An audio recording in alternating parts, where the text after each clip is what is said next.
السلام علیکم دوستو، کیسے ہیں آپ؟ امید کرتا ہوں خیریت سے ہوں گے۔ دوستو، حضرت لقمان حکیم کا نام تو آپ نے سن ہی رکھا ہوگا کہ جن کی حکمت اور دانائی سے بھرپور باتیں ہم لوگوں میں مشہور ہیں۔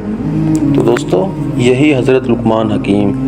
آپ نے ہمیں ایک انسان کو پرکھنے کے 3 طریقے بتائے ہیں کہ کسی انسان کے معیار کو جاننا ہو کہ وہ انسان کس معیار کا ہے، وہ اچھا ہے یا برا ہے، اس کی عادتیں، اس کی خصلتیں اچھائی والی ہیں یا برائی والی ہیں۔ تو اس چیز کو پرکھنے کے لیے حضرت لقمان حکیم 3 چیزوں کو بیان کرتے ہیں۔ آپ نے کہا کہ اے میرے بیٹے، 3 شخص 3 موقعوں پر پرکھے جاتے ہیں۔ ایک موقع یہ ہے کہ حلیم اور بردبار آدمی غصہ کے وقت، دوسرا بہادر آدمی لڑائی کے وقت، اور تیسرا بھائی احتیاج کے وقت۔ دوستو، اس کا مطلب یہ ہے کہ حضرت لقمان حکیم یہ بتا رہے ہیں کہ اگر آپ یہ جاننا چاہتے ہیں کہ حلیم شخص کیسا ہوتا ہے، نرم دل شخص کیسا ہوتا ہے اور بردبار آدمی کیسا ہوتا ہے، تو آپ نے فرمایا کہ ایسے شخص کو جاننے کے لیے اس کا غصے کی حالت میں ہونا ضروری ہے، کیونکہ اگر وہ غصے کی حالت میں ہوگا، اس حالت میں وہ نرمی دکھاتا ہے، اس حالت میں وہ محبت کا ظاہر کرتا ہے، تو اس کا مطلب یہ ہوگا کہ وہ شخص حلیم بھی ہے اور بردبار بھی ہے۔ اسی طرح اگر کسی شخص کو جانچنا ہے کہ وہ بہادر ہے اور وہ کتنا طاقتور ہے، تو اس کے جانچنے کے لیے اس کا لڑائی کرنا نہیں دیکھا جائے گا، اس کی طاقت کو نہیں دیکھا جائے گا، بلکہ حضرت لقمان حکیم کہتے ہیں کہ ایسے شخص کی بہادری جاننے کے لیے یہ دیکھا جائے گا کہ وہ لڑائی کے وقت اس کا بیہیو کیسا ہے، اس کا رویہ کیسا ہے سامنے والے کے ساتھ۔ اور تیسری چیز وہ کہتے ہیں کہ ایک بھائی کو پہچاننا ہو کہ وہ کیسا ہے، اس کو پرکھنا ہو،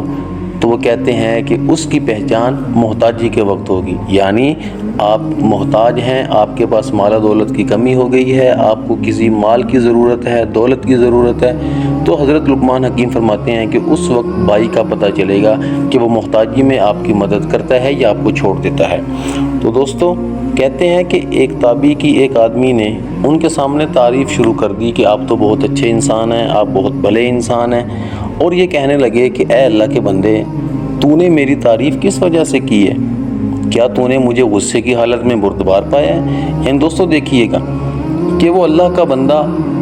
اس کی تعریف کر رہا ہے ایک تابعی کی، کہ آپ ان کی اچھائی کو بیان کر رہا ہے، لیکن آگے سے تابعی نے اس کو ہاں میں جواب نہیں دیا، بلکہ تابعی آگے سے کیا کہتے ہیں، انہوں نے بھی یہی 3 چیزیں بتائیں کہ جن سے انسان کی پرکھ کا معیار ہوتا ہے۔ تو انہوں نے سب سے پہلے اس تعریف کرنے والے شخص سے پوچھا کہ اے اللہ کے بندے، تو نے جو میری تعریف کی ہے، آخر یہ کس وجہ سے کی ہے؟ کیا تو نے مجھے غصے کی حالت میں بردبار پایا ہے کہ تو نے مجھے دیکھا میں غصے کی حالت میں تھا اور میں انتہائی حلیم اور بردبار بن گیا؟ تو اس کے جواب میں اس شخص تعریف کرنے والے نے جواب دیا کہ حضرت نہیں، میں نے تو ایسا نہیں دیکھا۔ تو پھر انہوں نے دوسرا سوال کیا، انہوں نے کہا اگر تو نے مجھے یہ نہیں دیکھا تو چلو یہ بتاؤ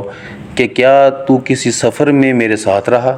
اور سفر میں تو نے مجھے دیکھا کہ میں نے تمہارے ساتھ اچھا برتاؤ کیا تھا؟ تو تعریف کرنے والے نے جواب دیا کہ نہیں حضرت، ایسا بھی نہیں ہوا۔ پھر اس تابعی نے تیسرا سوال کیا اور کہنے لگے تو کیا پھر آپ نے میرے پاس کوئی امانت رکھی تھی کہ امانت رکھ کر تجھے محسوس ہوا کہ یہ بندہ امانت دار ہے، یہ ایماندار ہے اور اچھے اخلاق کا مالک ہے، اور تو نے مجھے امانت میں امین بھی پایا؟ تو تعریف کرنے والے شخص نے پھر نفی میں جواب دیا، کہا حضرت ایسا بھی نہیں ہوا۔ تو پھر وہ تابعی فرمانے لگے کہ ارے بھائی، پھر تو بہت افسوس کی بات ہے کہ کسی شخص کو دوسرے کی تعریف اس وقت تک زیبا نہیں دیتی جب تک ان 3 باتوں میں اس کو پرکھ نہ لے۔ تو دوستو، آج کا ہمارا سبق یہ تھا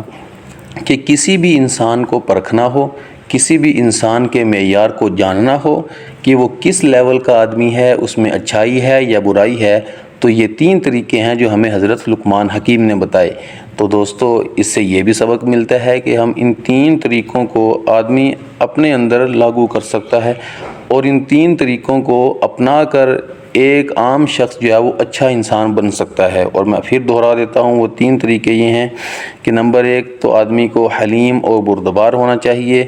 دوسرا یہ ہے کہ وہ اچھے اخلاق کا مالک ہو، بہادری اس کی تب پتہ چلے گا جب اس کے اخلاق اچھے ہوں، اور تیسرا یہ ہے کہ وہ احتیاج کی حالت میں اپنے بھائی کے کام آنے والا ہو۔